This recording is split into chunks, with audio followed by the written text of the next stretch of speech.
నా బిడ్డ మంచోడే, కాకపోతే అవతలోళ్ళ బిడ్డే చెడ్డోడు అని చెప్పుకోవడం పాకిస్తాన్కి అలవాటు.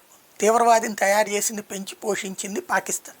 ఇప్పుడు ప్రపంచానికి ఏం చెప్తుంది? వాడు దారి తప్పిన బిడ్డ, నాకేం సంబంధం, ఈవెన్ మేము కూడా బాధితులమే, వాడు నా దేశంలో మసీదులను పేలుస్తున్నాడు, నా దేశంలో ప్రజలను చంపేస్తున్నాడు, నా దేశం కూడా తీవ్రవాద దాడులు ఎదుర్కొంటుంది, నా సైన్యం కూడా చనిపోతున్నారు, కాబట్టి తీవ్రవాదిని తీవ్రవాదిగానే చూడాలి, అంతేగాని అది పాకిస్తాన్ ప్రేరేపిస్తుందని మా దేశం మీదకి వస్తారా, మా దేశం మీద దండయాత్ర చేస్తారా, మా దేశం మీద యుద్ధం చేస్తారా, భారతదేశం చేస్తున్న తప్పు అని చెప్పుకొస్తుంది ప్రపంచం అంతా వెళ్ళి.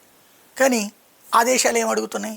నీ మీద దాడి చేశారా, నీ సైన్యం మీద దాడి చేశారా, దారి తప్పి నిన్ను కూడా చంపుతున్నటువంటి తీవ్రవాదిని, ఆ తీవ్రవాద శిబిరాన్ని నువ్వేం చేయలేకపోతున్నావు కదా, నీ సైన్యం ఏం చేయలేకపోతుంది కదా, ఆ తీవ్రవాదులు నువ్వు కాల్చలేకపోతున్నావు కదా, వాళ్ళని చంపలేకపోతున్నావు కదా, అదేదో బోర్డర్ దాటి వచ్చి పాకిస్తాన్ చేస్తుంది, భారతదేశం చేస్తుంది, ఆ శిబిరాలనే కదా చేస్తుంది, నీకేం పోయా అని అడుగుతున్నారు వాళ్ళు.